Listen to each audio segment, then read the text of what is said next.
Mapagpalang umaga po sa ating lahat at salamat sa Panginoon at tayo'y dinala niya sa kanyang iglesia.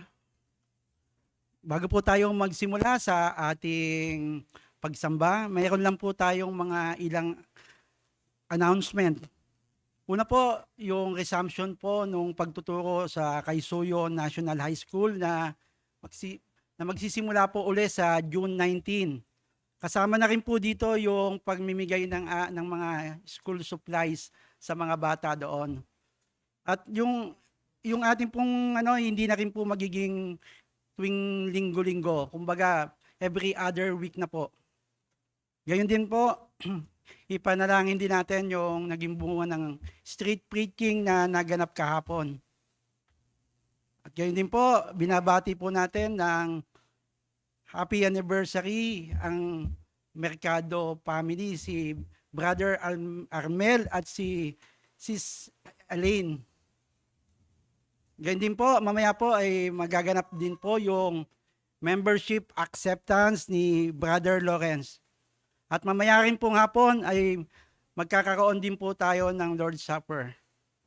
Bago po tayo magsimula, pakisamahan po ako na magbukas sa Efeso chapter 2 verse 8 hanggang 9. Babasahin ko po ito sa Tagalog. Sapagkat sa biyaya kayo'y naligtas sa pamamagitan ng pananampalataya, at ito'y hindi sa pamamagitan ng inyong sarili. Ito'y kaloob ng Diyos, hindi sa pamamagitan ng mga gawa, upang ang sinuman ay huwag magmalaki. Dito nakikita natin na ang kaligtasan natin malinaw na hindi ito two parties involved. Talagang isa lang yung may gawa nito, ang Diyos lamang. Dahil dito na-anticipate na ng Panginoon na ang tao ay talagang may tendency na magyabang. Kaya nilinaw dito na, kumbaga, yung ating kaligtasan hindi natin talaga may earn. Ito'y talagang gawa lang at sabi nga ay biyaya lang at awa ng Panginoon. Sige po, tayo po'y tumayo para sa ating unang himno.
po'y manalangin.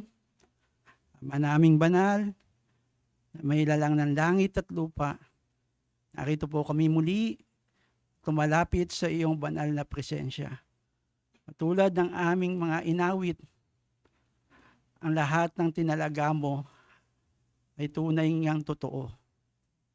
Lord God, tunay nga, ikaw ay mabuti. Ang mga pangako mo'y aming maaasahan. Dahil ang lahat ng salita mo ay tunay at tapat. Ang mga gawa mo ay tunay ngang makatwiran. Tunay nga, Panginoon, ikaw ay Diyos na buhay. Ang lahat ng bagay sa amin ay alam mo. Wala kaming maitatago hanggang sa pinakamaliit na detalye ng aming buhay. Ama, ang iyong kapangyarihan ay walang makakapantay. Ang lahat ay yuyukod sa iyo. Ikaw ang hari ng mga hari at Diyos ng mga Diyos. Muli, Ama, sa aming pagsambang ito, samahan niyo po kami, Panginoon, ng iyong banal na Espiritu. Lord God, wag mo po kaming hahayaan sa aming sariling gawa.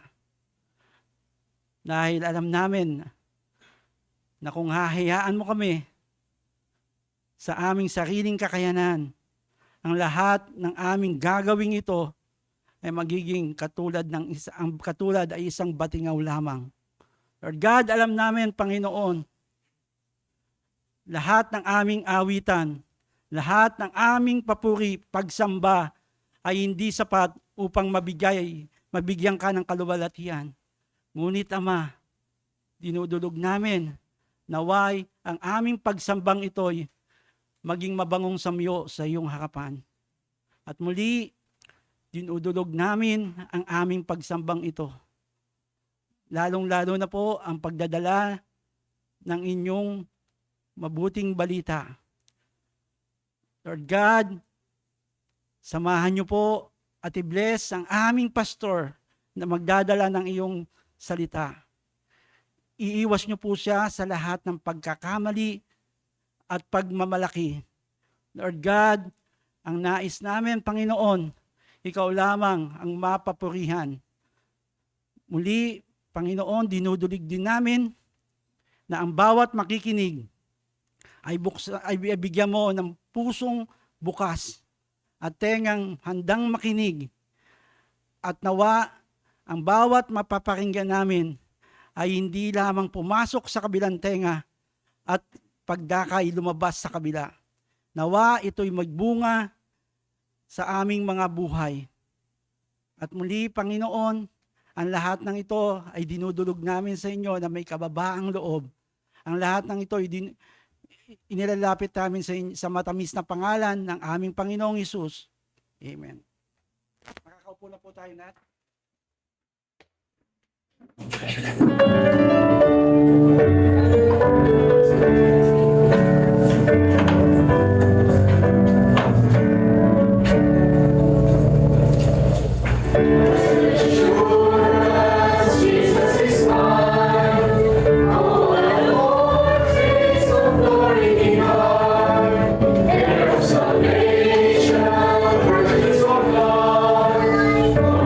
Spirit, watching in sky.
Praising my Savior all the day long. This is my story, this is my song. Praising my Savior all the day long.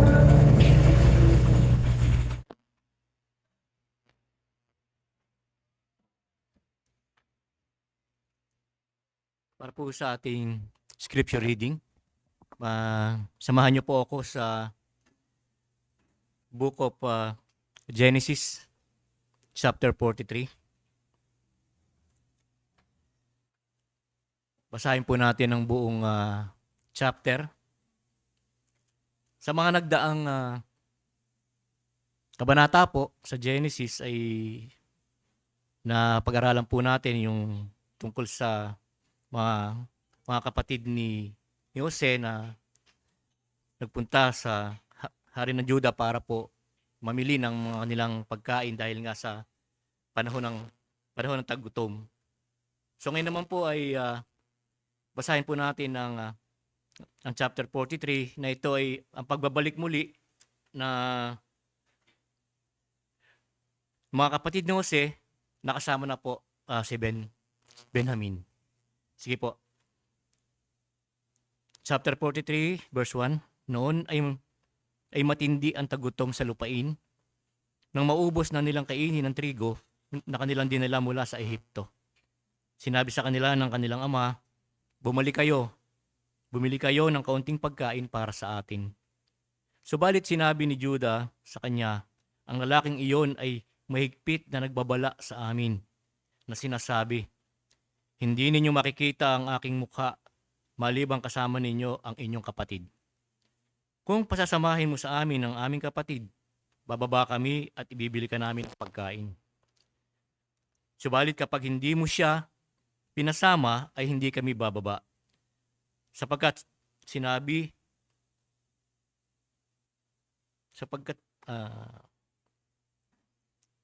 subalit kapag hindi mo siya pinasama ay hindi kami bababa. Sapagkat sinabi sa amin ng lalaki, hindi ninyo ako makikita malibang kasama ninyo ang inyong kapatid.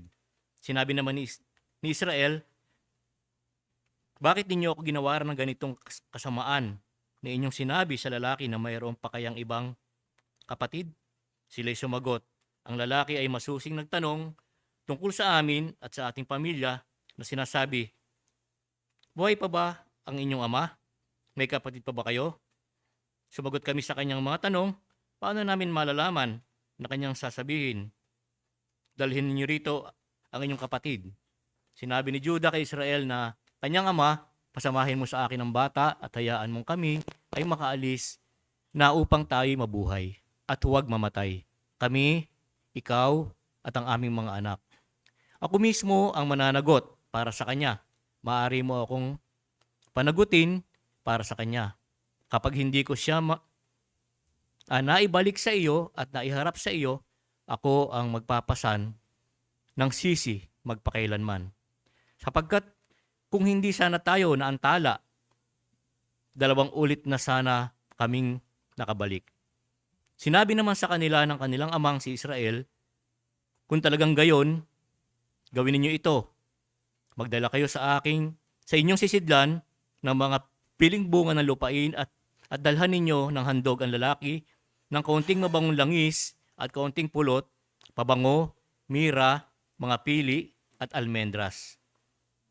Magdala rin kayo ng dobling dami ng salapi. Dalhin ninyong pabalik ang salaping isinauli nila sa ibabaw na inyong mga sako. Marahil iyon ay hindi napansin. Dalhin din ninyo ang inyong kapatid at muli kayong maglakbay pabalik sa lalaking iyon.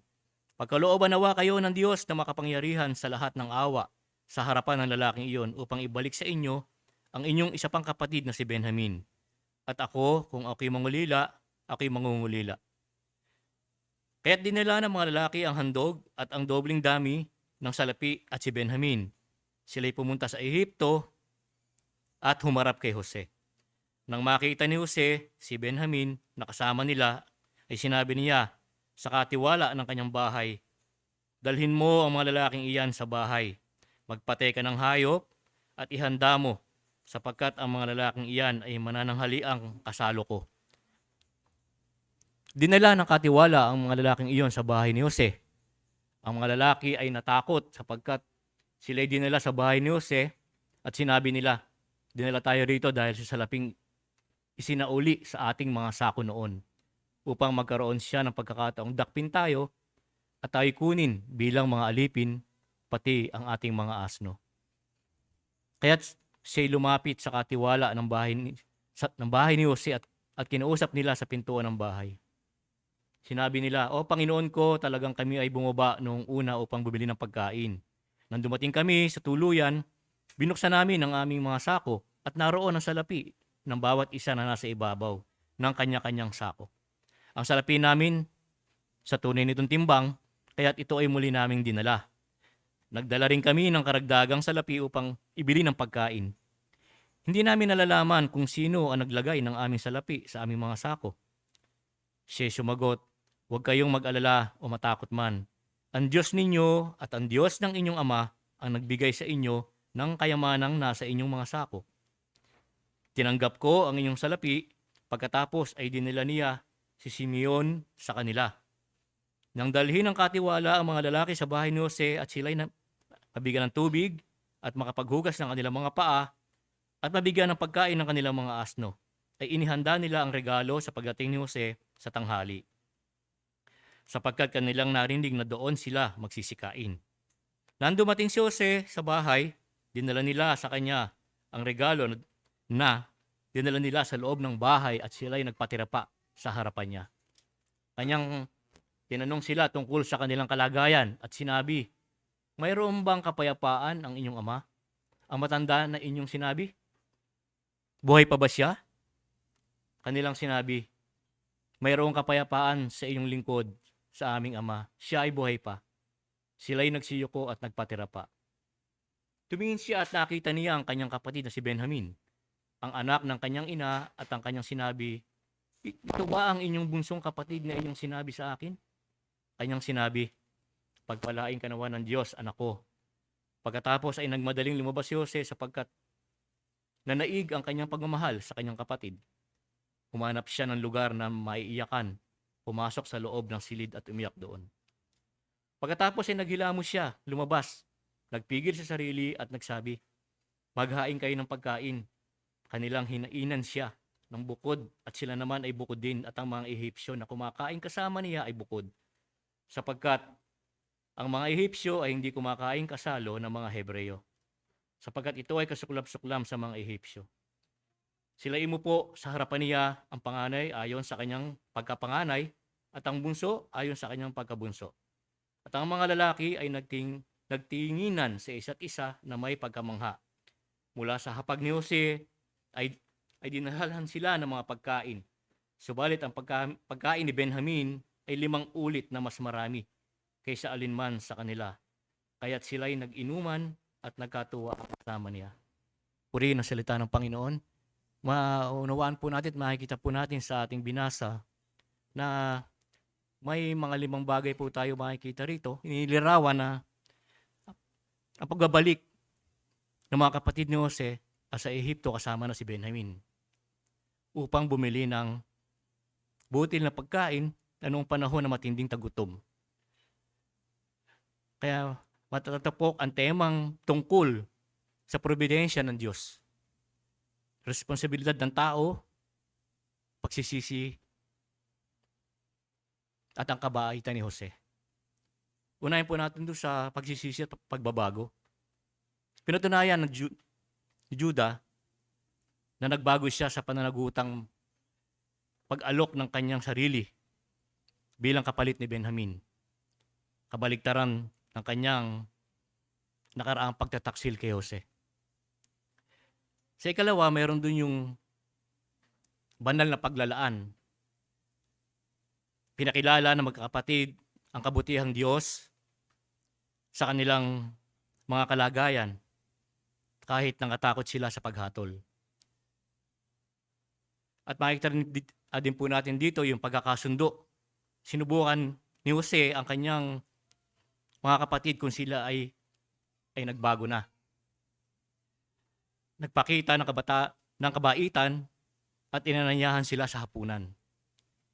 Makikita din po natin dito yung pagtitiwala sa Diyos. Sa wakas ay sumuko si Hakib at nagtiwala sa Diyos para sa ligtas na pagbabalik ng kanyang mga anak na nagsasabing pagkalooban kayo ng Diyos na makapangyarihan sa lahat ng awa. So makikita din po natin dito yung responsabling pamumuno ni Juda ay kumilos bilang isang pinuno, responsabling kumikilos upang matiyak ang pagkain para sa kanyang pamilya. At kinilalang babala na dalhin si Benjamin. Ang tema ng Genesis 43 ay makikita po natin yung banal na soberenya ng ating Panginoon Diyos. Ang Diyos ang namamahala sa mga gawain para sa kanyang mga layunin. Makikita rin din po natin dito yung pinakitang pagsubok sa kanila. Ang mga pagsubok sa mga puso na magkakapatid. Ganon din po yung pinakamagandang pagkapanumbalik sa isang pamilya. Muling pagbubuo ng mga ugnayan ng isang pamilya. Dahil nandun po yung pagsisisi. Pagkilala sa mga nakaraang kasalanan. So, andun po yung pagiging awa ng Panginoon sa pamilya ni Jose. Nagpapakita ng awa at biyaya si Jose sa kanyang mga kapatid. Ang Genesis 43 ay nagsisilbing isang mahalagang hakbang sa paghilom ng alitan sa pamilya. Hindi po mawawala sa isang pamilya, hindi natin maiwasan minsan yung mga bagay na ganitong alitan. Subalit, at ang pagkilos ng mayroong responsibilidad, yun po ating Panginoon Diyos. At ang pagharap sa mga nakaraang kasalanan, pagsisisi, ay pagbabalik sa pagbubuo ng isang pamilya. Pastor.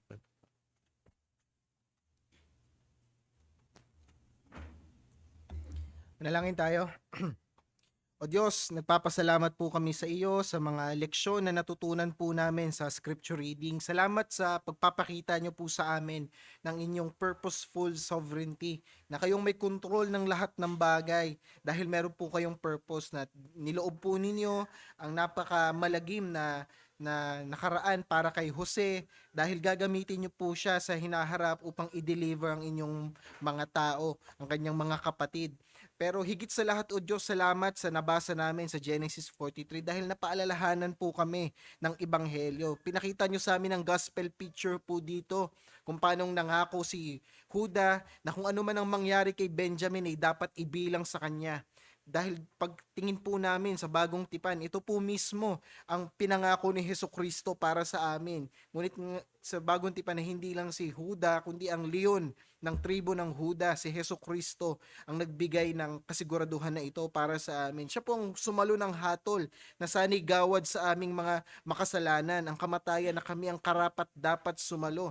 Siya po ang nagpasan dun sa krus ng Kalbaryo at siya'y namatay sa ilalim ng galit po ninyo.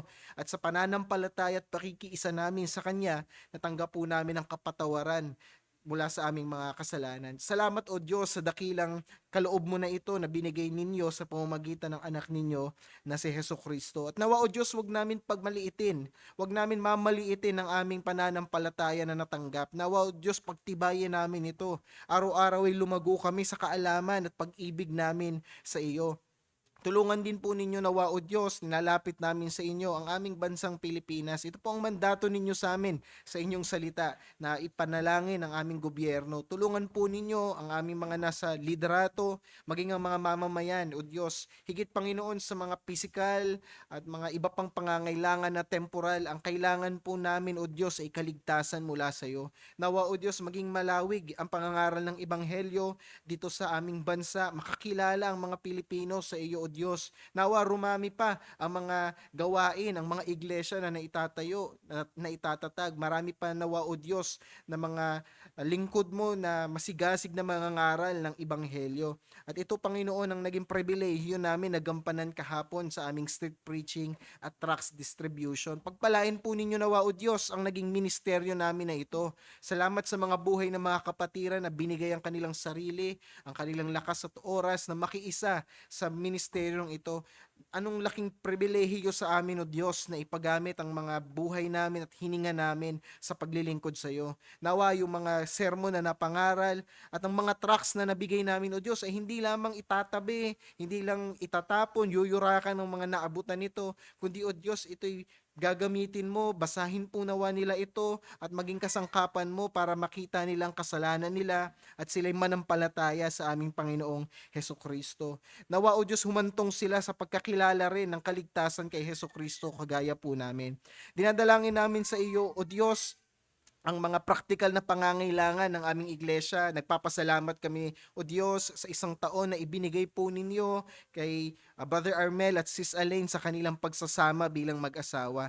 Salamat, Panginoon, sa 3 taon na pag-sustain nyo po sa kanila. Nawa, O Diyos, ang mga pangangailangan nila ay patuloy po ninyong i-provide. Patibayan po ninyo ang kanilang pagsasama at nawa maging mabuting halimbawa sila sa iba pang mga kapatiran sa pagsasama ng isang husband and wife. Patatagin po ninyo ang kanilang pananampalataya at hindi lamang po sila, O Diyos, kundi maging lahat ng couple, lahat ng mag-asawa dito sa aming iglesia, ipatatagin po ninyo ang pagsasama. Nawa ikaw, Panginoon, ang sentro ng bawat marriage sa iglesia na ito. At nagpapasalamat din kami, O Diyos, sa mga kaloob mo na supling sa aming mga kapatiran, si Sister Flor na nagdadalang tao, ganun din si Sis Mildred, at maging si Sis Ara sa Pampanga. Salamat sa biyaya mo na ito, O Diyos. Nawa maging malusog ang aming mga kapatiran at maging malusog din ang bata na kanilang dinadala hanggang sa ito ay kanilang ma-deliver at nawa, O Diyos, ay mapalaki nila ito ayon sa iyong salita. Maging, O Diyos, ang mga couple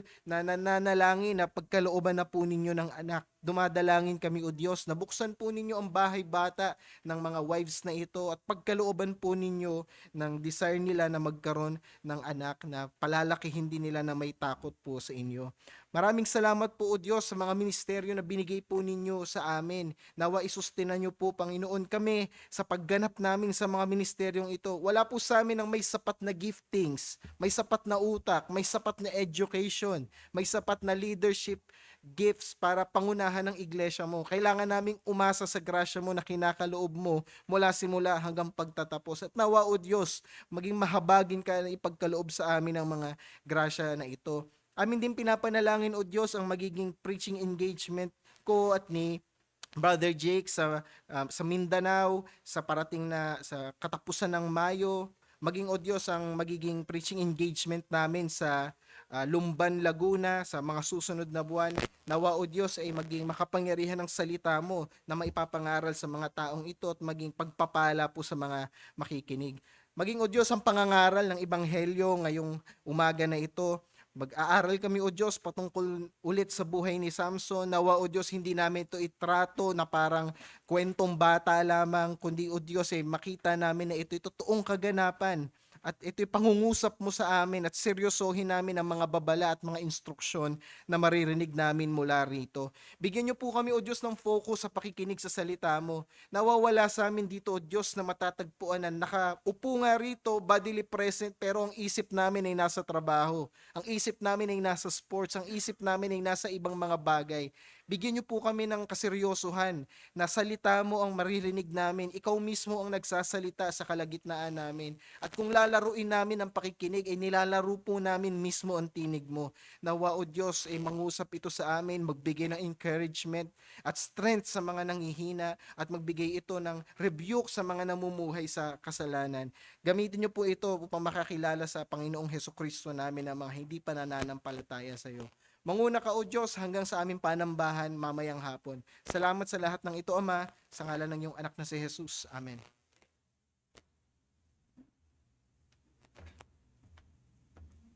Inaanyayahan ko po na ang lahat ay muling tumayo. Handa na rin po natin ang ating mga puso sa pagbibigay at sa pakikinig ng salita ng Panginoon. Sige po, awitin po natin ang ating ikatlong himno. Yeah!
Noong 1941 po, si Adolf Hitler, sinalakay po niya yung Yugoslavia. Siguro hindi na po ninyo alam kung ano yung country na Yugoslavia. Divided na po kasi yung country na yon. Croatia, Serbia, Lithuania. Di ko alam kung ilang country na yung naghati-hati sa Yugoslavia, pero it used to be a one nation. So, inatake ni Adolf Hitler noong 1941 itong Yugoslavia at mabilis itong bumagsak. Pero ito po yung thing, mga kapatid, meron siyang long-term plan na pabagsakin yung Russia. Pero na-disrupt yung kanyang long-term plan na pabagsakin yung Russia dahil na-sidetrack siya ng pag-atake dito sa Yugoslavia. At sabi pa nga sa history, ito daw yung pinakamalalang atake ni Hitler sa isang bansa na naiwan ng rubbles na lang yung Yugoslavia. So, nagkaroon ng sense of victory itong si Adolf Hitler na matagumpay niya na pabagsak yung Yugoslavia. Pero mga kapatid, naging vital po yung atake niya na ito sa kanyang long-term plan. Kasi na-delay po sila. Na-delay sila sa pag-atake sa Russia, inabutan sila nung tinatawag na Russia's Winter. At kung nag-aral lang sana ng history si Adolf Hitler, natuturan niya sana mula kay Napoleon Bonaparte na sabi ni Napoleon Bonaparte is Russia's winter is deadlier than Russia's weapons. Kasi marami na pong napatay ang Russia nang hindi sila gumagamit ng armas kasi hindi po kinakaya ng ibang bansa kung gaano kalamig sa kanilang mga kabundukan. So na-delay ng atake sila Hitler nung nagta-travel sila papunta ng Russia dahil nga sa ginawa nila sa Yugoslavia, ito yung nagdala sa kanila ng kamatayan doon sa atake nila sa Russia. Kaya ako nabanggit yan mga kapatid kasi itong babasahin natin sa Judges 15, parang ganito yung nangyari sa mga Pilisteo. Magkakaroon sila ng seemingly victory against kay Samson para lang mapahiya sa mga ganti ni Samson sa kanila. At paulit-ulit na serye itong makikita natin dito sa Judges 15. Kaya inanyayahan ko po kayo, buklatin po ninyo ang inyong mga Biblia sa Aklat ng Mga Hukom, Kabanata 15. Basahin po natin yung buong kabanata. So, 20 talata po ito. Judges chapter 15. At sa mga bagong dalo po, nasa serye po tayo ng pag-aaral ng Aklat ng Hukom. About 9 months na po ito. So, verse by verse, pinag-aaralan natin ito. Ngayon, nandito na po tayo sa chapter 15. So, chapter 15, pangunahan ko ang pagbasa ng salita ng Panginoon.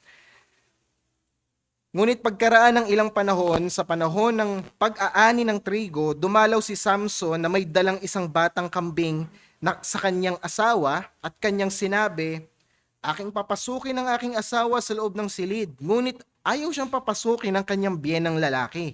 Sinabi ng kanyang biyenang lalaki, "Ang akala ko'y iyong lubos na kinapupuotan siya, kaya't ibinigay ko siya sa iyong abay. Di ba ang kanyang nakababatang kapatid ay mas maganda sa kanya? Kunin mo siyang kahalili niya." Sinabi ni Samson sa kanila, "Ngayon ay wala na akong ipagkakasala sa mga Pilisteo kung gawan ko man sila ng kasamaan." Kaya't humayo si Samson at humuli ng 300 asong gubat. Yung asong gubat po, fox po ito Humuli ng 300 asong gubat at kumuha ng mga sulo at pinagkabit-kabit ang mga buntot at nilagyan ng sulo ang pagitan ng bawat 2 buntot. Nang kanyang masindihan ng mga sulo ay kanyang pinakawalan ng mga asong gubat sa nakatayong trigo ng mga Filisteo at parehong sinunog ang mga mandala at mga nakatayong trigo, gayon din ang mga taniman ng olibo. Na magkagayoy sinabi ng mga Filisteo, "Sinong gumawa nito?" At kanilang sinabi, "Si Samson na manugang ng taga-Timna sapagkat kanyang kinuha ang asawa niya at ibinigay sa kanyang abay." Kaya't umahon ng mga Pilisteo at sinunog ang babae at ang kanyang ama.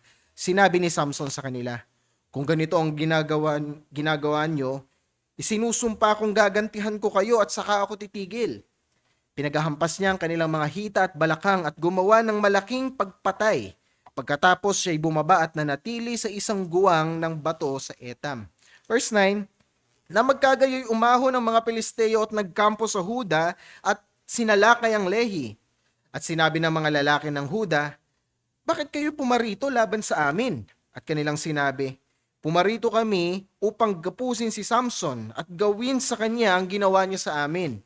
Nang magkagayoy may 3,000 lalaki sa Huda na lumusong sa guwang ng bato ng Etam at sinabi kay Samson, "Hindi mo ba alam na ang mga Pilisteo ay ating tagapamahala? Ano itong ginawa mo sa amin?" At sinabi niya sa kanila, "Kung ano ang ginawa nila sa akin ay gayon din ang ginawa ko sa kanila." At sinabi nila sa kanya, "Kami ay lumusong upang gapusin ka, upang maibigay ka namin sa kamay ng mga Pilisteo." Sinabi ni Samson sa kanila, "Sumumpa kayo sa akin na hindi kayo sasalakay sa akin." Sinabi nila sa kanya, "Hindi, gagapusin ka lamang namin at ibibigay sa kanilang kamay, ngunit hindi ka namin papatayin." At kanilang ginapos siya ng 2 bagong lubid at inahon mula sa bato. Nang siya'y dumating sa Lehi, ang mga Pilisteo ay nagsigawan samantalang kanilang sinasalubong siya. Ang Espiritu ng Panginoon ay makapangyarihang lumukob sa kanya at ang lubid na nasa kanyang mga bisig ay naging parang lino na natupok sa apoy at ang kanyang mga tali ay nalaglag sa kanyang mga kamay. Siya ay nakakita ng isang sariwang panga ng asno at inunat ang kanyang kamay at dinampot iyon at ginamit sa pagpatay sa 1,000 lalaki. At sinabi ni Samson, sa pamamagitan ng panga ng isang asno ay nagkabunton-bunton. Sa pamamagitan ng panga ng isang asno ay pumatay ako ng 1,000 lalaki. Pagkatapos niyang makapagsalita, ay kanyang inihagis ang panga na nasa kanyang kamay at ang dakong iyon ay tinawag na Ramat Lehi. Siya'y uhaw na uhaw at siya'y tumawag sa Panginoon, "Iyong ibinigay itong dakilang pagliligtas sa kamay ng iyong lingkod at ngayon mamamatay ba ako sa uhaw at mahuhulog sa kamay ng mga hindi tuli?" Ngunit binuksan ng Diyos ang isang guwang na nasa Lehi at nilabasan iyon ng tubig. Nang siya'y makainom, ang kanyang diwa ay nanumbalik at siya'y muling nagkamalay. Kaya't ang pangalan niyon ay tinawag na En-Hakore, na nasa Lehi hanggang sa araw na ito. Last verse, at siya'y naghukom sa Israel sa mga araw ng mga Pilisteo ng 20 taon. Saglit tayo manalangin. O Diyos, muli po kaming mag-aaral ng salita mo. Kulang, Panginoon, ang aming karunungan. Wala kaming kakayanang maunawaan ito. Kaya umaasa po kami sa enlightenment na nanggagaling sa iyo, sa pag-unawa na nanggagaling sa grasya mo. Kaawaan mo kami at ipaunawa po ninyo ang inyong salita sa amin. Sa ngalan ng iyong anak na si Jesucristo. Amen. Yung binasa po natin, mga kapatid, buhay po ito ni Samson, yung huling hukom ng Israel, o at least huling hukom na nandito sa Book of Judges. Siya yung pang-12. At pagbabalik tanaw lang, mga kapatid, third study na kasi natin ito sa buhay ni Samson. Doon sa last study natin, sa Judges chapter 14, just in case na nakalimutan nyo na yung kwento, kasi two Lord's Days na po lumipas mula nung pinag-aralan natin to, nakita natin doon na lumaki na si Samson. Mula sa pagkakaroon ng godly parents, nagkaroon siya ng Nazarite vow, dinedicate at kinonsecrate siya ng parents niya na lumakad ayon dun sa Nazarite vow. Pagdating natin ng Judges chapter 14, nasa right age na si Samson. Ready na siyang mag-asawa at ang nangyari, sumunod siya sa layaw niya. Kung ano yung gusto niya, ginawa po niya. Nagkaroon siya ng maling pagpili sa asawa. Ang pinili niya, ambis na Israelita, pagano, mga Pilisteo na babae yung kanyang pinili. At hindi lang doon nakita natin yung pagsunod niya sa layaw niya, kinain niya yung pulot na nandun sa nabubulok na katawan nung leon at pinakain niya pa yung mga magulang niya kahit may utos na bawal siyang humawak ng bangkay. Nakita din natin doon yung pagpapatangay niya sa panlilinlang. Nung kinasal na siya, nagpahula siya ng bugtong, kung naaalala po natin. Pero nilinlang siya nung asawa niya, pinilit siyang sabihin yung sagot sa bugtong at dineliver ng asawa niya yung bugtong matapos niyang mamalin lang si Samson at natalo si Samson dun sa pustahan. So ginawa niya, pumatay siya ng 30 tao dun sa Ascalon, kinuha yung mga damit at yun yung niregalo niya sa kanyang mga groomsmen. At nung chapter 14, mga kapatid, naaalala ninyo, di ba yung asawa niya, binigay sa ganyang best man. Di ba? Kasi po, may kultura yung mga Pilisteo sa kasalan nila. 7 days kasi yung kasalan sa kanila. Sa atin, isang araw lang Half day nga lang Sa kanila, 7 days. Dapat tapusin ng bride and groom yung 7 days na yun. Pag isang umalis sa kanila, ang kultura po nila, kunwari, si wife, 6 days lang siya, hindi niya tinapos yung kasalan. Yung husband, sa kultura nila, dapat niyang pakasalan yung maid of honor.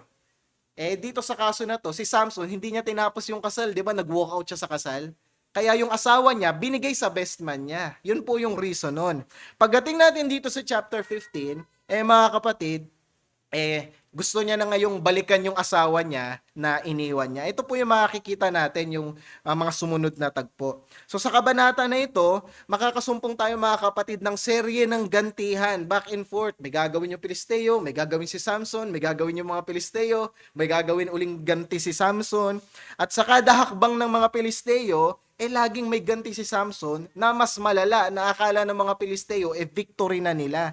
Makikita po natin ito paulit-ulit sa kabanatang ito, pero nawa makita rin natin yung kamay ng Diyos na humahatol sa mga Pilisteo. Bagamat mali yung mga gawa ni Samson, kinakasangkapan siya ng Diyos para hatulan itong mga paganong Pilisteo na ito.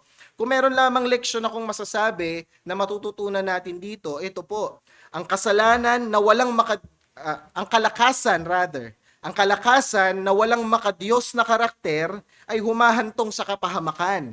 Ngunit ang banal na awa ng Diyos ay patuloy na kumikilos upang iligtas at ingatan ang kanyang bayan. In short, sa English, strength without godly character leads to ruin, yet divine mercy still works to deliver His people. May tatlong bahagi itong pag-aaralan natin mga kapatid. Una, tignan natin yung trahedya sa Timna. Sunod, tignan natin yung trahedya sa Lehi or Lihay sa English. So, trahedya sa Timna, tapos trahedya sa Lehi, tapos tignan natin yung mga practical na aplikasyon. Kung ilang beses yun na ako narinig mag-preach mga kapatid, alam ninyo na as much as possible, I'm trying to be homiletical. Pero sa study natin ito, magsi-step out muna ako dun sa aking usual na pattern of preaching kasi yung mga practical application iipunin ko lahat sa dulo, tsaka natin isa-isahin. So, unang bahagi, tignan natin yung trahedya sa Timna. Bigyan natin ng pansin dito yung verse 1 to verse 8. So, natapos yung chapter 14, binigay yung asawa ni Samson sa kanyang best man. Pero tignan ninyo yung verse 1. Guess who's back? Bumalik si Samson doon sa family nung kanyang wife na iniwanan niya. Tapos kumatok si Samson. Kumatok siya doon sa pintuan ng kanyang iniwang wife. May dala-dala po siyang peace offering. Sinabi dito, may dala siyang isang batang kambing. Di ba? Kung makikipag-peace offering yung asawa niyo, ang bigay kambing, siguro, maiinis kayo Gusto ninyo sana, tsokolate o flowers. Pero hindi kasi ganito yung kultura nila. Ang dala-dala ni Samson, kambing. So kumatok siya, gusto niya nang kunin yung asawa niya. Mga kapatid, hindi ba parang ang kapal ng mukha ni Samson? Hindi ba? Pagkatapos mong iwan yung asawa mo, dahil napikon ka, talo ka dun sa pustahan. Babalik ka ngayon na parang walang nangyari, may dala kang peace offering. Pero tignan ninyo, yung sinabi niya, pagkatok niya dun sa bahay, nung kanyang asawa, sabi, ito yung request niya, aking papasukin ang aking asawa sa aking silid. So kaya daw siya kumakatok, sabi niya, tao po, papasukin ko yung asawa ko sa room niya. Ibig sabihin nun, may pagsasamantalahan niya. 'Di ba? 'Di ba? Parang tila ba walang kahihiyan si Samson? After mong iwanan yung asawa mo, babalik ka para sipingan yung asawa mo na parang wala kang maling ginawa. Pero hinarang siya ng kanyang father-in-law. Yung nagbukas ng pinto, father-in-law. Sa verse 2 sabi, sabi ng father-in-law niya, ang akala ko iyong lubos na kinapupuotan siya. Sabi ng father-in-law niya, wala na Samson, hindi mo na asawa to, binigay ko na to sa best man mo. Hindi mo kasi tinapos yung kasal, akala ko ayaw mo sa kanya So wala na, pinapakasal na namin siya dun sa best man mo. Kaya't ibinigay siya sa iyong abay. Pero tingnan niyo mga kapatid, may pampalubag loob yung father-in-law niya Sabi niya, Samson, huwag ka na magalit binigay namin ito sa best man mo. Pero don't worry, meron akong offer sa'yo. Hindi ba yung kanyang nakababatang kapatid mas maganda? So kita nyo mga kapatid, para hindi magalit si Samson, siguro itong father-in-law, kilala na si Samson, may super strength Baka bugutan ako ng ulo nito So i-offer ko to. Sabi niya, mas maganda yung nakababatang kapatid nito. Yun na lang ang asawahin mo. Mga kapatid, parehas twisted yung moral ni Samson at nung father-in-law. Twisted yung moral ni Samson na wala siyang kahihiyan. Babalik siya na parang walang nangyari. Twisted din yung moral ng father-in-law na inoffer pa yung anak niya. Alam ng mali ito si Samson. Di ba? Ito po kasi yung pamantayan ng mundo Mas maganda. Di ba? Ito yung offer ng father-in-law. Mas maganda to, ito na lang asawahin mo. Mga kapatid, sana hindi ganyan ang standard natin sa pamimili po ng asawa, ha? Hindi tayo nakatingin sa physical. Hindi ko naman sinasabi na walang aspetong physical yung attraction. Pero sana hindi yun yung main motivation po natin. Standard po ito ng paganong Pilisteo. Kung Kristiyano tayo, at ganito standard natin, hindi po yan makakristyano, hindi yan consistent sa Christian faith. At natuwa ba si Samson dun sa offer? Hindi po. Napikon siya. Pansinin niyo yung verse 3. Sinabi ni Samson, ngayon, wala akong ipagkakasala sa mga Pilisteo kung gawan ko man sila ng kasamaan. So sabi ni Samson, ganon. Yung asawa ko, binigay nyo sa abay ko, tapos ngayon, o-offer nyo yung nakababatang kapatid. Pasensyahan tayo Ngayon, gagantihan ko kayo. At lahat ng ganting gagawin ko sa inyo, justified ako. Deserve nyo kung ano yung ganting gagawin ko. Yun yung sinabi ni Samson sa verse 3. So alam nyo paano siya gumante? Tignan niyo yung verse 4 kung paano siya gumante. Gumanti siya, humuli daw siya ng 300 na fox, asong gubat. Nakakita na ba kayo ng fox? Siguro sa TV. Ang bibilis pong tumakbo ng mga to. Mabibilis po tumakbo tong mga to. Hindi to basta aso lang. Kahit nga aso, ang hirap habulin Imagine, humabol siya ng 300 fox. Ebidensya kaya to na may super speed din si Samson, hindi lang super strength. Kasi, humanly, impossible na makahuli ka ng 300 fox malibang may equipment ka o may katulong ka. Pero sinabi dito, siya mag-isa. Humuli siya ng 300 fox. Tapos alam niyo yung ginawa niya? Tinali niya yung mga fox, dalawa-dalawa sa buntot. So, 150 na pair. Okay? Tapos sa bawat buntot ng fox, nilagyan niya ng torch, ng sulo. Sinindihan niya yung sulo. So, 2 fox, may sulo sa gitna. Tapos pinatakbo niya yung mga fox dun sa mga field, sa triguhan, sa taniman ng mga grapes, ng olibo. Sinakto pa ni Samson na harvest season nila. 'Di ba? Kumbaga kung Pilisteo ka, nag-aabang ka, ilang araw na lang, paldo na yung business mo kasi anihan na. Tapos biglang may Samson, nagtali ng 150 pairs ng foxes, nilagyan ng torch, wala.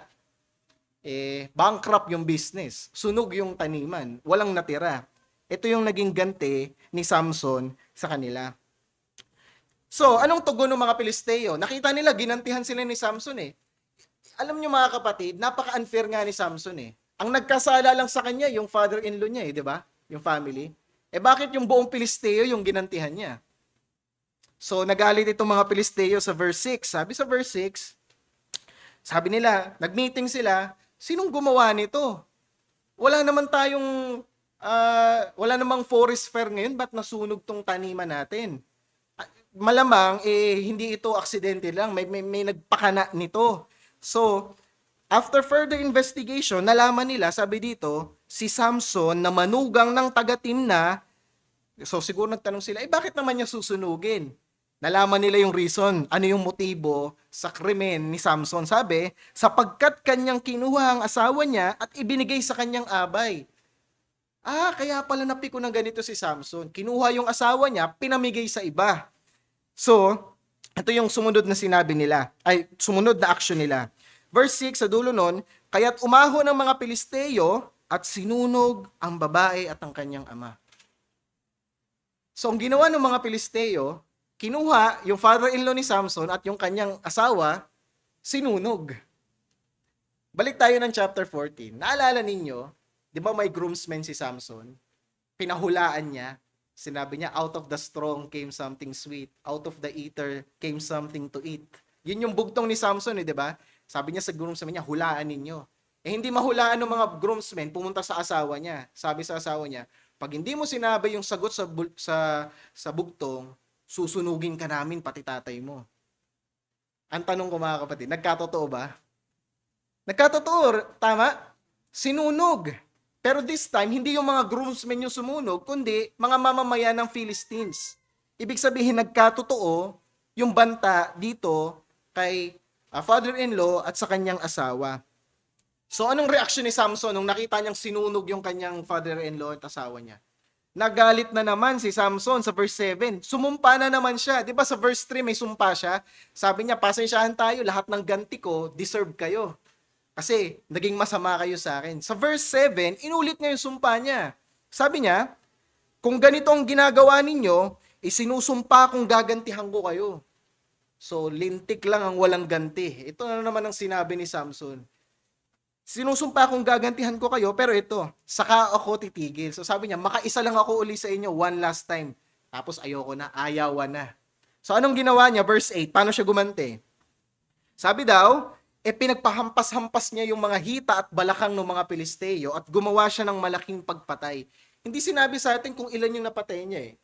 Pero yung ganti niya, mass murder na naman, genocide na naman. Yung ginawa nito ni Samson. So grabe si Samson no? Pag napipikon siya, nakakatakot. Parang Incredible Hulk Ang tamaan, patay sa kanya Napikon siya sa nangyari, gumawa siya ng mass murder sa verse 8. Tapos, tignan po ninyo, sa verse 8, nung ginawa niya yung mass murder, pagkatapos, siya'y bumaba at nanatili sa isang guwang ng bato sa Etam. Pag sinabing guwang, yungib. Sa English, cave. So, after niya mag-mass murder, di ba sabi niya, gantihan ko lang kayo, tapos ayawan na, titigil na ako. So after niya mag-mass murder, nag-reside na siya sa isang kuweba. Nag-isolate na siya doon na siya tumira. Ito yung tanong ko mga kapatid. Justified ba yung actions ni Samson? Tama lang ba yung mga ganti-ganti ni Samson? Tama lang ba yung pagsunog niya doon sa taniman? Tama lang ba na nag-mass murder siya sa verse 8? Justified ba siya? Tama lang ba yon? Mga kapatid, kasalanan pa rin yun.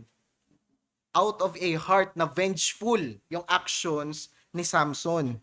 So, yung idea kasi ni Samson, hindi siya papayag na hindi siya yung huling halakhak. Dapat nasa kanya yung huling halakhak Siya dapat lagi yung nasa upper hand. So, ito yung makikita natin na nangyari dito sa first point sa trahedya sa Timna. Ngayon, punta tayo sa ikalawang bahagi mga kapatid. Trahedya sa Lehi. Trahedya sa Lehi, pansinin natin yung verse 9 to verse 20. Sabi dito sa verse 9, yung sa opening, sabi, lumipas ang ilang panahon.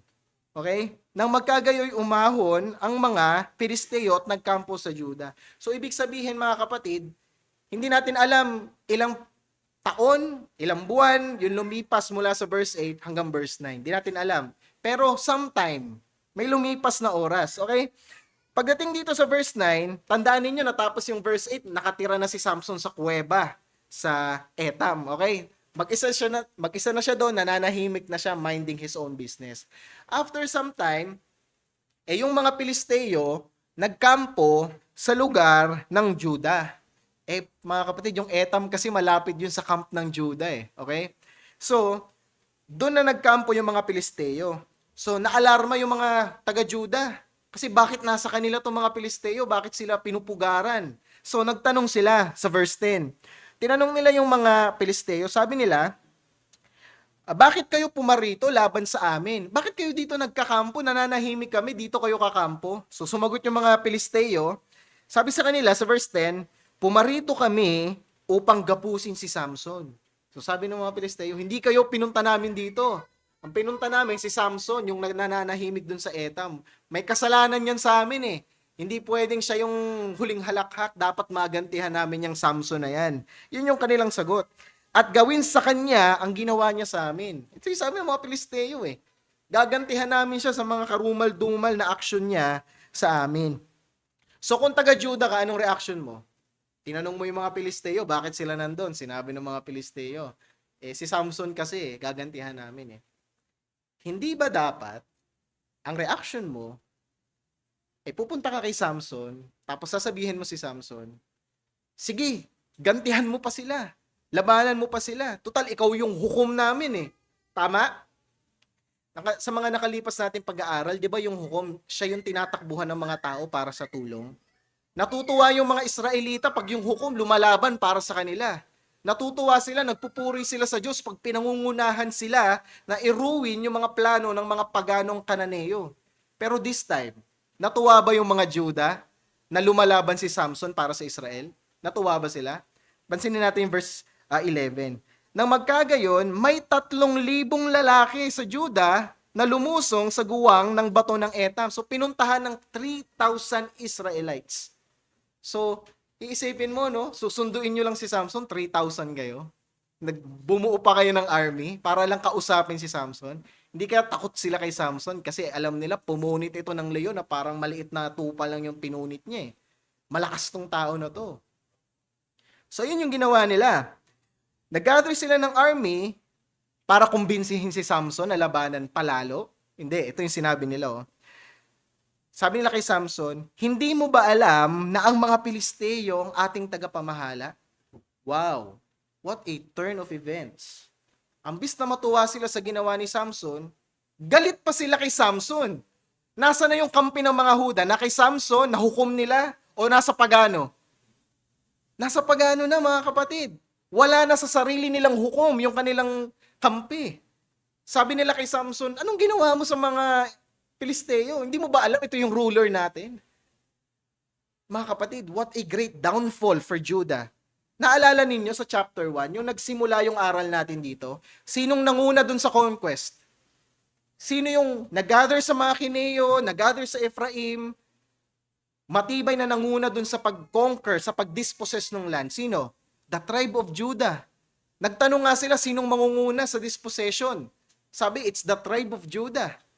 Tandaan ninyo, sino yung first judge? Si Othniel. Saan galing si Othniel? Tribe of Judah. Anong ibig sabihin ng Othniel? The lion of the tribe of Judah. Yan ang ibig sabihin ng pangalan ni Othniel eh. Pero ngayon, anong nangyari? Anyari, Judah. Compromiser na sila sa kasalanan. Sobrang komportable na ng tribe of Judah sa sin, ngayon, dinedepensahan na nila yung kasalanan. Ganito ang epekto ng kasalanan, mga kapatid eh. Mag-compromise ka na mag-compromise, sooner than later, kakampihan mo na yung kasalanan. Ayaw mo na ng righteousness. Ito ang epekto ng kasalanan. I-defend mo na siya. Aabugaduhin mo na. Hahanap ka ng rason para ma-justify yung sin mo. At this is exactly what happened to tribe of Judah. Ang dinedefenda nila ngayon, yung pagans. So sinabi nila kay Samson, anong ginagawa mo Samson? Ruler natin ito eh. Bakit mo sila ginagalit? Sa sobrang sanay nila sa pag-coexist dito sa mga Kanineo na ito. So ano sinabi ni Samson sa kanila sa verse 12, sa dulo ng verse 11? Sabi niya, well, ginagawa ko lang naman sa kanila kung anong ginagawa nila sa akin eh. Gantihan lang to. So sinabi nila sa verse 12, lumusong daw sila doon para gapusin siya. Okay, lumusong kami para gapusin ka upang maibigay ka namin sa kamay ng mga Pilisteo. So gusto ng mga taga-Juda na itali si Samson at isurrender sa kamay ng mga Pilisteo para patayin siya ng mga Pilisteo.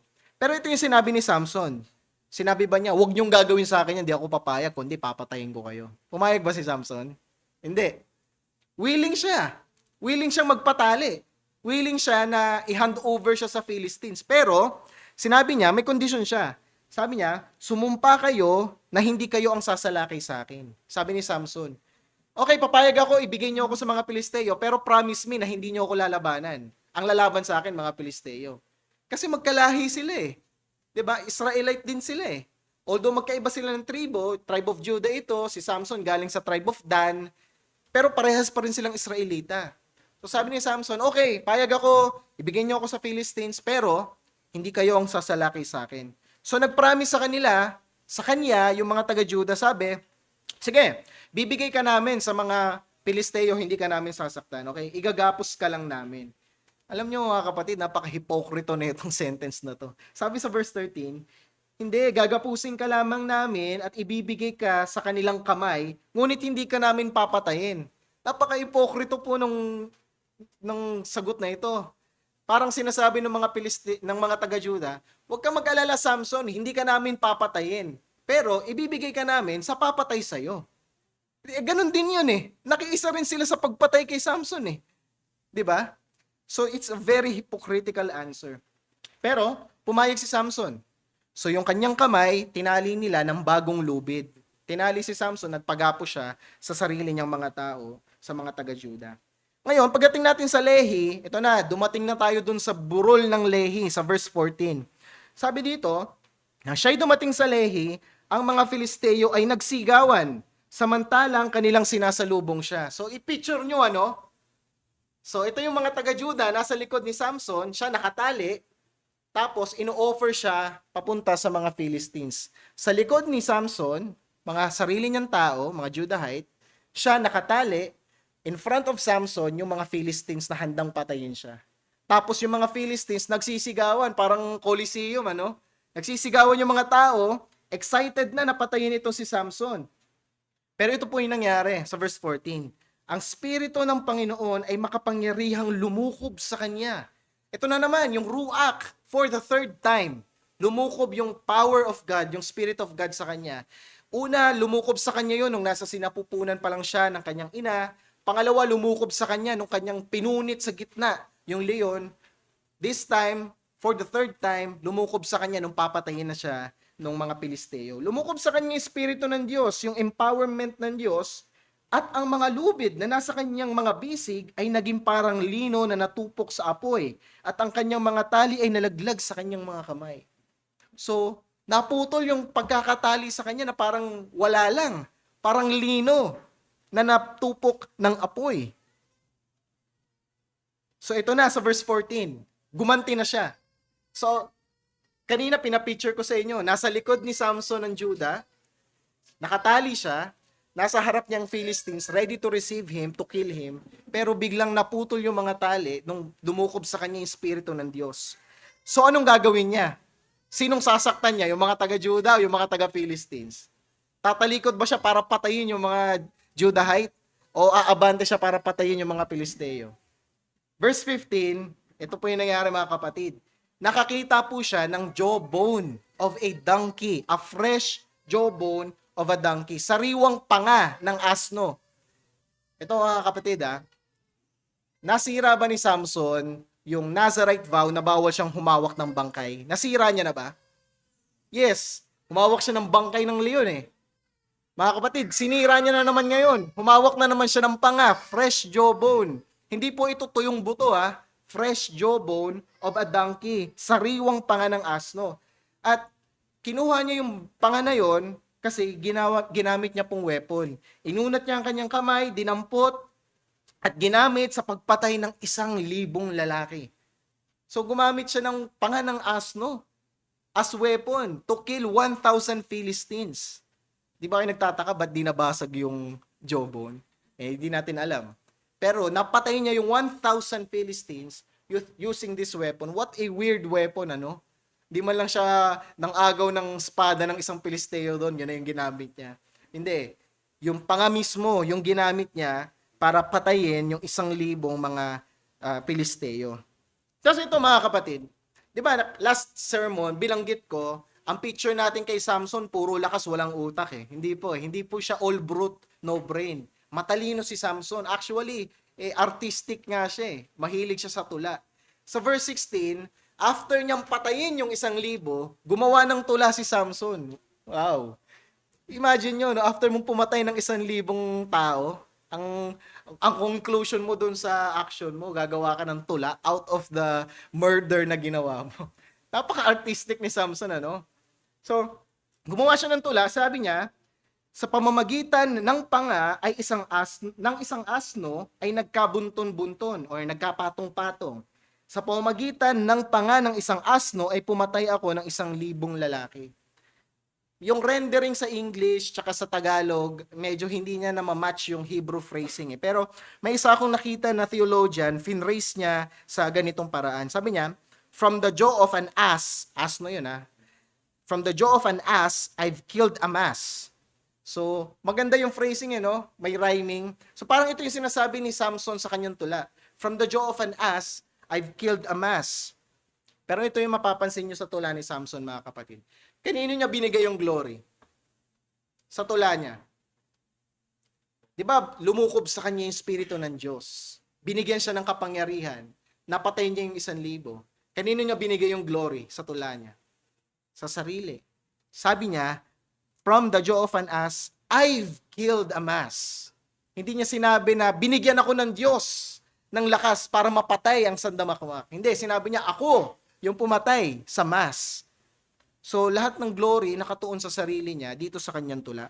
Pero tignan ninyo, sa verse 17, pagkatapos, kanyang inihagis ang panga, tapos na siyang pumatay eh. So tinapon niya na yung panga ng asno na nasa kanyang kamay, at yung dako daw kung saan siya pumatay ng 1,000 ay tinawag na Ramat Lehi. Yung ibig sabihin po ng Ramat Lehi, burol ng panga ng asno. So pinangalan after ng action neto ni Samson. Pansinin niyo yung verse 18. May sudden turn of events sa verse 18. Biglang nag-shift yung mood ng narrative. Biglang nauuhaw si Samson. 'Di ba? Nag-shift yung mood kasi mula sa isang supernatural, superhuman na tagpo, naputol niya yung lubid, tapos napatay niya yung 1,000 gamit yung yung jawbone of a donkey. Tapos biglang bumalik siya sa pagiging human, sa pagiging mahina, sa verse 18. Sabi, nakaranas daw siya ng pagkauhaw. Tapos nagsalita siya dahil naranasan niya yung uhaw. Sabi niya, iyong ibinigay itong dakilang pagliligtas sa kamay ng iyong lingkod, at ngayon mamamatay ako sa uhaw at mahuhulog sa kamay ng mga dituli. Wait a second. Kanina sa tula mo, ikaw yung nakatanggap ng glory ah. Sabi mo, I've killed a mass. Ngayon dito sa verse 18, sabi mo, ang nagbigay sa'yo ng katagumpayan, yung Diyos. Kanina, nung malakas ka, Samson, yung glory sa'yo. Ngayong nauuhaw ka, yung glory sa Diyos. Kung kailan ka humina, tsaka mo lang naalala na yung kalakasan pala galing sa Diyos, siya pala yung nag-deliver sa'yo nito. So, ang weird po nung phrasing ni Samson.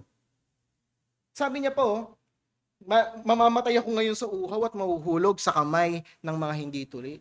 So, blessing pa sa kanya yung pagkauhaw niya, no? Naalala niya, nadala siya nito, nabalik siya sa wisyo. Nabalik siya sa kanyang paa. Verse 19, tignan natin, pinagkait ba sa kanya ng Diyos? Ba, nauuhaw siya? Sabi niya, ano Lord, papatayin mo ba ako sa uhaw? Ang ginawa ng Diyos, nagbukas siya ng bukal. Nagbukas siya ng bukal para makainom si Samson.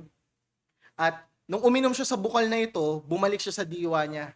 Bumalik yung kanyang lakas. Parang si Elias, nung pinatay niya yung mga false prophet. 'Di ba? Tapos after nung kanyang great victory, siya'y nanghina, siya'y na-depress. Parang ganun yung nangyari kay Samson.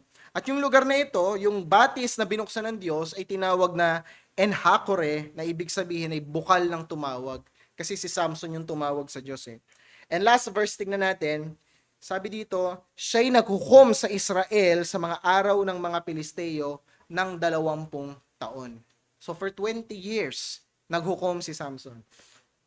So mga kapatid, pag nagbabasa tayo ng Judges, so far sa study natin, pag narinig natin yung phrase na siya'y naghukom sa buong bayan ng Israel for 15 years, siya'y naghukom ng 22 years, siya'y naghukom ng 80 years, anong susunod na verse? Ano susunod? Siya'y namatay at ang Diyos ay nagbangon ng bagong hukom. Di ba? Usually ganon. Mga kapatid, hindi pa.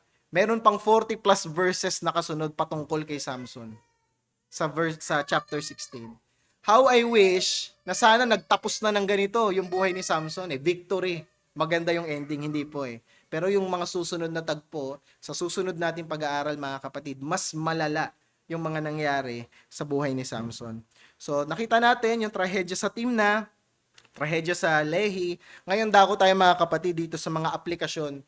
Ano yung mga makikita nating leksyon na tinuturo sa atin ng naratibo na ito?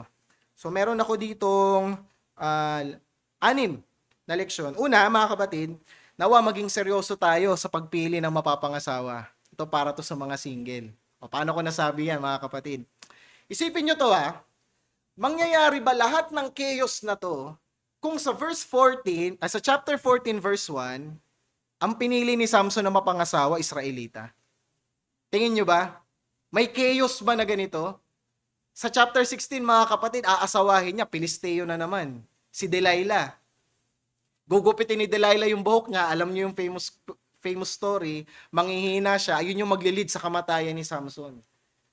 Pero, meron bang pangyayari na mga ganito? Gantihan, papatay siya ng sandamakmak, susunugin yung kanyang father-in-law at yung kanyang asawa. Mangyayari ba to kung pumili siya ng tama? Di ba, napili niya yung Pilisteo na babae, pagano? Sinabi ng Diyos, huwag siyang pipili ng pagano eh. Bawal silang mag-intermarry. Sinabi ng magulang niya, wala bang fine woman from Israel? Bakit taga-team na pa, pagano pa yung pipiliin mo? Wala pong ganitong chaos kung naging mahusay si Samson. Sumunod siya sa instruction ng scripture kung paano mamili ng mga asawa. Kaya nawa o Diyos, nawa mga kapatid, tumugon tayo sa direction ng Diyos sa pamimili po na magiging kabiyak. Pansinin niyo, yung alok ng biyena niya, ng kanyang father-in-law, sabi, hindi ba mas maganda yung nakababata, na kapatid? Ito na lang yung asawahin mo. Ito po ang standard ng mundo mga kapatid, panlabas. Nakatingin sa anong kayang i-flaunt ng tao. Ano yung meron siya outwardly. Pero anong sinabi ng Proverbs 31 verse 30? Sabi ng Proverbs 31 verse 30, charm is deceitful. Ibig sabihin yung panlabas, yung kanyang education, yung kanyang postura, yung pananamit, yung pabangong ginagamit ng tao na to, lahat yan deceitful, nakakalinlang. And beauty is vain. Kasi kahit anong ganda niyan, papangit rin yan. Kahit anong bango niyan ngayon, mag-aamoy lupa rin yan. Beauty is vain, but a woman who fears the Lord is to be praised. Ito pala po yung eternal. Kung yung isang tao may takot sa Diyos, ito yung something na hindi mabubulok, hindi babaho, hindi papangit, kundi paganda pa ng paganda. A woman who fears the Lord is to be praised. Hindi po mangyayari lahat ito mga kapatid kung naging wise si Samson sa pamimili ng spouse. Kaya mga kapatid, reminder po sa atin ito, lalong-lalo sa inyo na mga single na nag-iisip na humanap ng spouse. Nawa, makuha ninyo yung leksyon sa kapalpakan ni Samson. Kahit napakaganda pa niyan, napakagwapo pa niyan, successful sa kanyang karir, mataas ang pinag-aralan, napakabait pa niyan sa'yo. Kapatid, kung hindi yan takot sa Diyos, walang silbi. Kung walang pananampalataya yan sa Diyos, it doesn't matter. Pero here's the thing mga kapatid, kahit na Christian pa yung mapapangasawa mo. For example, sa inyo mga men, single men, kahit Christian lady pa yung mapili mo, hindi naman unbeliever, Christian lady naman takot sa Diyos Hindi lang yan yung standard may next question Kaya ba niyang magpasakop sa leadership mo? Kasi kahit na Christian pa yan, kung hindi yan nagtitiwala sa'yo, hindi ka nire-respeto niyan, hindi yan nagsasubmit sa instruction mo, it doesn't matter still. Kahit Christian pa siya.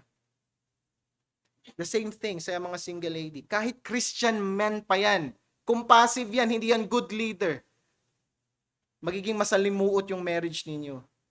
So be wise, mga kapatid, sa pamimili. Hindi lang basta Christian. Hindi lang dapat Christian men o Christian women. Tignan natin yung kanyang churchmanship, yung spirituality niya. Ready ba tong lalaki na to na ilid ako? Dadalhin ba ako nito sa mas malalim na pagkakilala kay Kristo? Kayo rin mga men, mga single men, itong babae na to, yes, Christian siya, magpapasakop ba sa akin to? Igagalang ba nito yung mga desisyon ko? Irerespeto ba ako nito? Willing ba tong mag-trust sa akin? Yan yung mga question na kailangan ninyong i-consider. So, yan ang una mga kapatid. Dagdag ko lang, sinabi din ni Spurgeon, when two are well yoked, how light their load. But when they draw unevenly, how heavy the burden. Diba sinabi ni Jesucristo, huwag kang makipamatok sa hindi mananampalataya. So huwag kang makikipagrelasyon sa unbeliever. Pero mga kapatid, yung picture kasi doon, di ba, yung dalawang hayop na dinadala yung pang-araro, kahit pa yung sinasabi kasi ni Jesucristo na do not be equally yoked, pag nilagay mo doon ay isang baka at isang kambing, tapos may dala silang pang-araro, mas mabilis yung baka at mas malakas kaysa sa kambing Hindi sila match, mamamatay yung kambing. Mga kapatid, kahit parehas pambakang ilagay mo doon. Kung yung isa unwilling, bruise and wounds pa rin ang mangyayari. Punto lang mga kapatid, kahit parehas pa kayong Christian. Kung isa sa inyo unwilling maging serious sa marriage, isa sa inyo unsubmissive, isa sa inyo passive, bruise and wounds pa rin ang kauuwian niyan. So be wise mga kapatid, lalong-lalo yung mga single sa pamimili ng mapapangasawa. That's first. Pangalawa, makikita natin sa naratibo na to mga kapatid, meron pong konsekwensya ang hindi pagsunod kay Kristo. Naalala ninyo, nag-preach dito si Pastor Alex? The cost of discipleship. May consequence daw yung pagsunod kay Kristo. You will lose everything. You will suffer the hatred of the world.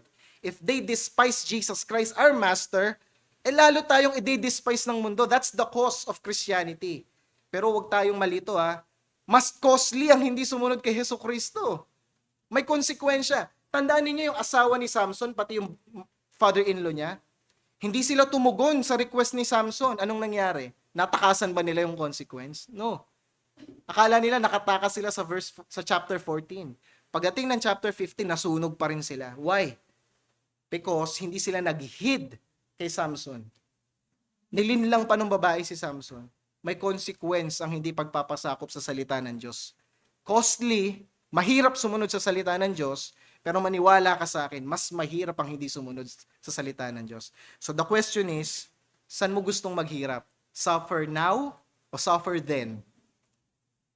Willing ka ba na mag-suffer ngayon, pero may kasunod na eternal life, eternal reward? O ayaw mong mag-suffer ngayon, pero merong hatol na nakasunod? Mamili ka lang. May book si Joel Osteen, di ba? Yung Best Life Now. So, prosperity preacher kasi siya eh. Naniniwala siya na pwede nating ma-achieve yung ating best life dito. Sabi ni John MacArthur, the only way daw na ma-achieve natin yung best life natin dito sa mundo is if we're going to hell.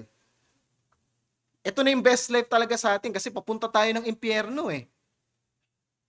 So nawa mga kapatid, mas piliin na nating mag-suffer ngayon in pursuit of Christ kaysa mag-suffer tayo then dahil ni-reject natin si Christ. Pangatlo, nawa ingatan natin mga kapatid yung puso natin sa paghihiganti.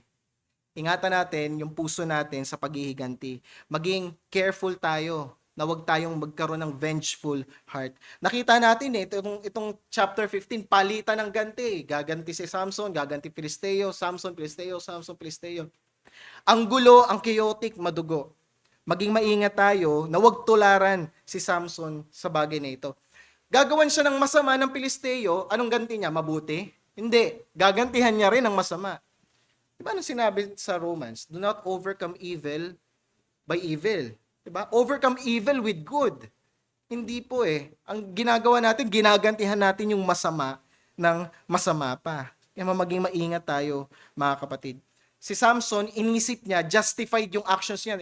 Total, masama yung mga Pilisteo na yan. Pagano yung mga yan deserve nila. Hindi, sin pa rin yung ginawa mo eh.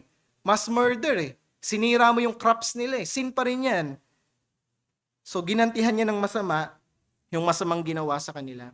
Mga kapatid, kahit kailanman, even in the face of oppression and evil, never tinawag ang mga believers na gumanti. Never. Bigyan niyo ako ng isang verse sa Bible. No. Merong isang resounding verse sa Scripture. Sabi ng Panginoon, vengeance is mine. Pag nilagay natin yung paghihiganti sa kamay natin, may nakita tayong evil eh. Hindi ako papayag na manahimik. Dapat makaisa ako dyan. Niyuyurakan si Hesus Kristo. Hindi ko sinasabi na huwag tayong manindigan sa tama. May tamang lugar para dyan. Tinawag tayong tumindig sa anong tama, pero never tayong tinawag na umisa pag inisahan tayo. Dahil pag sinabi natin sa Diyos, nagaganti tayo, sinabi ng Diyos, vengeance is mine. Sinasabi natin sa Diyos, no Lord, vengeance is mine, not yours. Ilalagay ko yung vengeance sa kamay ko. Again, ang hamon ko mga kapatid, bigyan niyo ako ng verse sa Scripture na tinatawag tayo ng Diyos na humiganti. No. Tinatawag tayo ng Diyos na tumindig sa katotohanan and trust Him. Dahil sabi niya, vengeance is His. So, nawa mga kapatid, maging malinaw sa atin na hindi po tayo tinawag sa paghihiganti. Again, may proper place to stand up for truth. May proper place para manindigan sa katotohanan ng Scripture. Pero kung gagawin man natin yon, sirain natin na motibado na siya'y motibado ng pusong mapaghiganti. Okay? Yung motivation ng heart na vengeful, yun ang hindi dapat sa mananampalataya. Pang-apat, pasalamatan natin ng Diyos sa mga kahinaan natin. Nakita natin mga kapatid di ba? Nung nagtatagumpay si Samson, na kanino yung glory? Di ba nasa kanya? Pero nung nakaramdam siya ng uhaw, nakaramdam siya ng need, nabalik siya sa senses niya, naalala niya na yung katagumpayan ay galing sa Diyos, binigay lamang sa kanya. Mga kapatid, ito yung function ng mga adversity sa buhay natin, ng ating mga weakness, ng ating mga need. Ito po yung function. Kasi mayabang tayo pag may pera tayo eh. Hindi tayo nag-aalala eh. Pag merong laman yung rep, hindi natin iniisip kung anong kakainin natin sa mga susunod na linggo. Eh, subukan mong wala kang panglalagay sa rep. Problemado ka ngayon. Matututo kang tumawag sa Diyos. Hihingi ka sa Kanya. Maayos ang kalusugan mo, ilang buwan, ilang taong ka nang walang iniinda, eh bigla kang dinapuan ng sakit. Tsaka mo naalala na yung Diyos ay dakilang manggagamot. Pero hindi mo yung tinatawag sa Kanya, di mo siya pinasasalamatan nung maganda yung kalusugan mo. Masyado kang kampante sa pagpapalaki mo sa mga bata. Loose ka. Eh biglang gumawa ng matinding kasalanan yung anak mo. Tsaka katatawag ng saklolo sa Diyos. Ito yung function ng mga adversity sa lives natin, mga kapatid, para matuto tayong tumawag sa Diyos. So, let us praise Him sa weaknesses na ito. Ang problema sa atin kasi ginagawa nating 911 yung Diyos eh. Pag nagkakaletse-letse na, dun lang natin maaalala na may Diyos pala. Sana hindi po ganito ang approach natin sa ating dakilang Diyos. Pang-anim, magkaroon nawa tayo ng tamang paglakad, hindi lamang tamang pagsasalita. Pansinin niyo to mga kapatid. Sa verse 18, sinabi ni Samson, pansinin niyo yung panawagan niya sa Diyos. Sabi niya, iyong ibinigay ang dakilang pagliligtas sa kamay ng iyong lingkod, at ngayon mamamatay ako sa uhaw at mahuhulog sa kamay ng mga dituli. Yung mga hindi tuloy na tinutukoy niya, mga Pilisteo ito. So sabi niya, ano Lord, bibigay mo ko sa kamay ng mga to? Ibig sabihin niya, ayaw niya palang malaglag sa kamay ng mga Pilisteo. Tama? Ayaw mo naman palang malaglag sa mga kamay ng Pilisteo, eh bakit ka nag-asawa ng Pilisteo? Inulit mo pa. May pangalawa kang asawa, si Delilah, Pilisteo rin. Anong sense ng prayer ni Samson? Ayaw niyang malaglag sa kamay ng mga Philistines, pero nag-asawa ng Philistine? Ang punto ko mga kapatid, wala pong sense yung prayers natin kundi natin balaklakaran. Kasing mangmang lang tayo ni Samson. Humihingi tayo ng something na ginagawa rin naman natin. Wala po itong sense. Walang silbi po ito eh. Nananalangin tayo sa Diyos, na palaguin tayo sa spiritual discipline. Lord, bigyan mo ako ng kasigasigan sa pananalangin, pagbabasa ng salita mo. Pag prayer meeting, ang daming ganyang request eh. Growth in spiritual discipline. Walang silbi po yung mga ganyang prayer request kung indulged naman tayo ng indulge sa entertainment. Mas marami tayong oras sa Netflix. Sabay mananalangin ka sa Diyos? Anong gusto mo? Magically, gawin niya ng Diyos para sa'yo? Hindi po. Walang sense itong mga ganitong prayer kung actively hindi natin gagawin. Hindi po yan mangyayari sa atin. Kasing mangmang lang tayo ni Samson na humihingi ng bagay na enjoy naman natin. Anong sinabi po sa Proverbs 28 verse 9? Ang panalangin ng taong hindi sumusunod sa kautusan o panalangin ng taong hindi sumusunod sa Diyos ay kasuklam-suklam. Kahit daw prayer natin, abomination sa Diyos.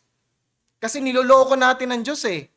Humihingi tayo ng kabanalan, gawa naman tayo ng gawa ng kasalanan. Enjoy na enjoy tayo ron. Abomination sa Diyos yung prayer natin.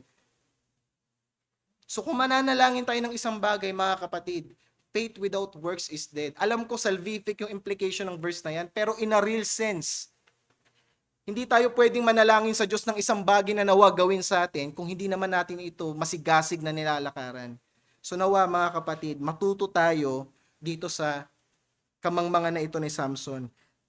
Like Samson's prayer, we can have the right words and have a wrong walk at the same breath.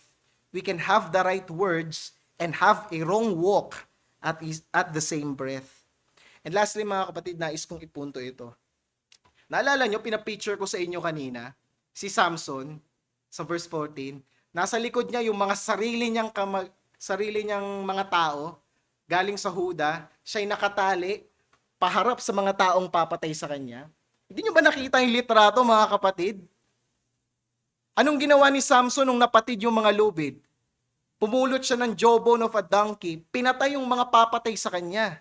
Pagdating natin ng New Testament, mga kapatid, meron uling ganyang tagpo. Meron na namang isang lalaki na binenta ng kanyang sariling mga tao.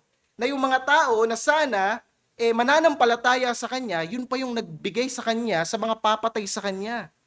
Pero this time, hindi po lubid yung daladala niya, kundi a beam of a wooden beam kung saan siya ipapako. Ano sinabi ni Pedro sa Acts chapter 2? Dineliver daw ng mga Hudyo si Hesus Kristo in the hands of lawless men. Ayun po nangyari kay Samson, di ba? Dineliver siya ng sarili niyang mga tao in the hands of lawless people, of godless pagan. Ayun din pong experience ni Christ. He was handed over to the hands of godless people, ng mga Romano, mga pagano. Pero unlike Samson, hindi po pumulot ng jawbone of a donkey si Jesus tapos pinatay sila isa-isa. Hindi po naglabas ng armalite si Jesus. Anong sinabi niya? At any moment, kaya niyang tumawag ng mga anghel na liligtas sa kanya sa kamay ng mga Romano. Pero hindi yun ang kalooban ng Diyos. Merong kakayanan si Jesus na limasin sila ng walang jawbone of the donkey. With his bare fist, kayang gawin ni Hesus Kristo yun. With just one word. Pero anong nakita natin? As a lamb led to slaughter, Christ was meek. Binigay niya ang kanyang sarili para saluhin ang hatol natin. At this time, kung si Samson pinatay niya yung mga papatay sa kanya, si Christ hindi. Binigay niya yung sarili niya sa mga papatay sa kanya. Pinatay ng mga godless Romans si Hesus Kristo. For what? For the propitiation of our sins. Ngayon sabihin ninyo sa akin, sinong mightier? Who is stronger? Christ is stronger than 1,000 Samson. Hindi kaya ni Samson gawin ang ginawa ni Hesus Kristo in a million chances. Kaya maligaya tayong mga mananampalataya, mga kapatid, dahil ito yung Hesus Kristong tumubos sa atin sa mga kasalanan.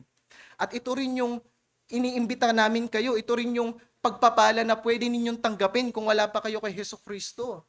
Na merong isang hukom, merong isang Diyos, isang tao, isang tagapagligtas na sumalo ng hatol nating mga makasalanan nang pinasan niya ito sa kanyang balikat, si Hesus Kristo. Hindi mo kailangan mag-suffer ng malagim na destiny, malagim na eternal death.